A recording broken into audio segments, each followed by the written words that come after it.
I swear there's never a dull moment with this car. There's always something that's going to be bothering me that I see on a daily basis with this car. And one of those things is the slightly bit of oil consumption. I just changed the oil on this car. Well, I didn't just change it. It was about 6,000 miles ago. I take it to the track a lot. I do run this car down pretty hard. So the oil consumption to me is about normal. But today when I started up, I mean, I already blurred these out, but there was some marks in the ground. There appeared to be like from the exhaust. Immediately I thought, you know, something was going on. Something was coming out of there. Probably can't see it though, it's not very good lighting in here. But I got concerned. I've never seen anything like that. So I immediately checked my oil level and all that good stuff. I didn't notice anything out of the ordinary. I got underneath the car. There was nothing. Everything checks out normal. Car runs normal. I logged it. Logs check out. It reaches peak boost. No CELs. None of that. In case you guys are wondering, these are work Kawamis, Ultimate Kawamis, 19 by 10.5 and 22 offset. They're gonna be for sale here coming up pretty soon. I just gotta get them cleaned up. I mean, they're just dusty and whatnot from being, you know, being daily driven. So most likely they'll get powder coated into like a gunmetal color and then get put in the original boxes with the original paperwork, authentic, whatnot. I haven't even used the actual work stickers for them, so they'll probably be getting sold here, and that won't come with tires unless, you know, somebody wants the tires and the sensors and stuff like that. We can talk on a price, but just putting it out there in a couple weeks. They're going to be coming off the car and getting ready for next year. And I think I'm going to be running some Volk Racing TE37 SLs. That is my goal for next year as far as wheel choice, but you know, nothing is ever promised. And like I said, yeah, these are 19 by 10.5, 22 offset. They fit the Q60 just about perfect with the right drop. So I was pretty excited to get these wheels, and if somebody else, you know, gets a chance to put them under the Q60 or Q50 somehow, that'll be pretty exciting. So keep the word out, or you know, if you guys are interested, hit me up and we can work something out.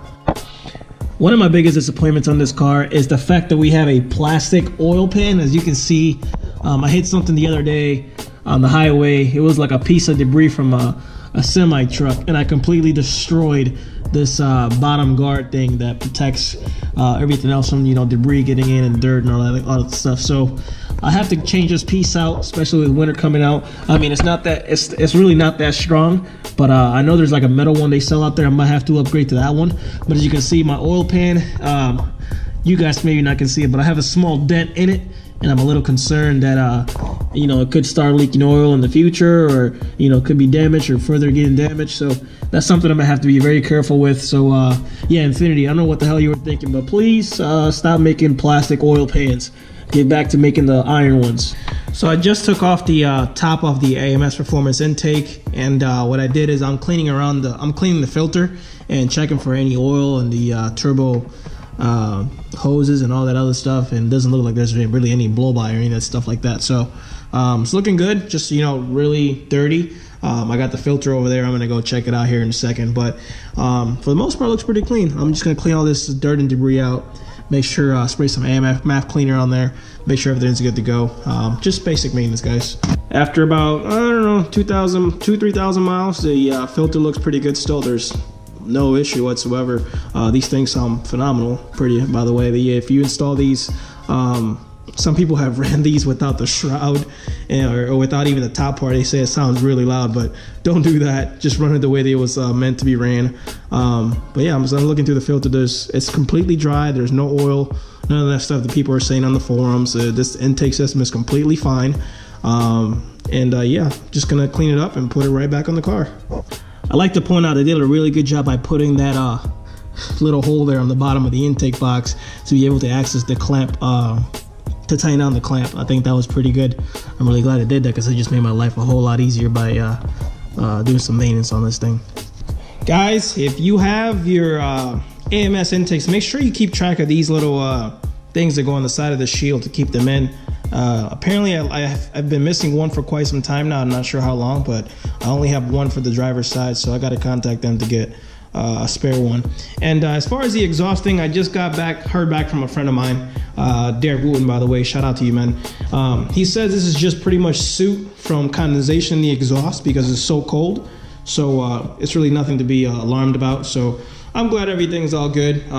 Something else for me to learn today. This is going to be a journey, a process, you know, for me, and I can document it through YouTube. So shout out to you, Derek. Appreciate that.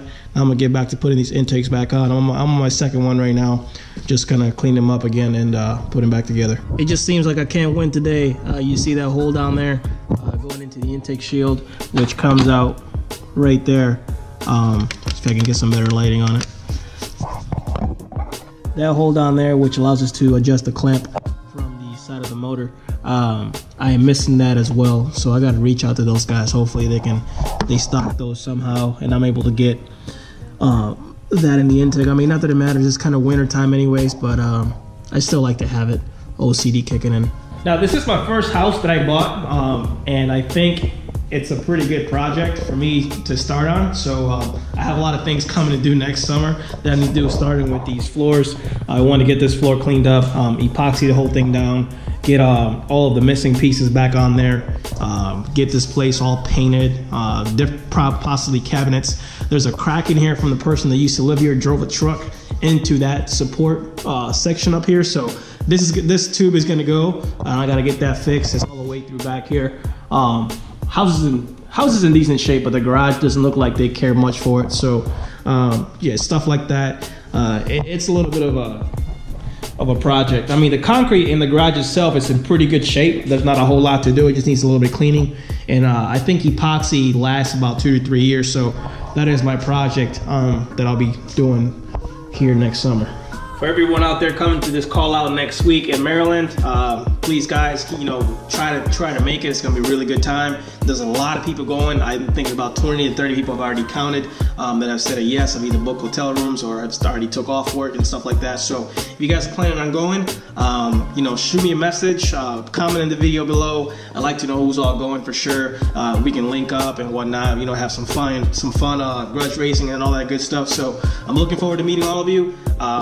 Stay tuned. You know, it's gonna be a lot of content. I'm probably gonna have to do separate videos for the entire experience. I'm thinking about 2-3 videos for the entire weekend that I'm gonna do, well, Friday, Saturday, and you know, put the content out there. It may take me a while to get all the videos up with work and everything, but I'll do the best that I can to get them up to you guys. You know, I gotta chop it up a little bit. That's the content right there. So stay tuned.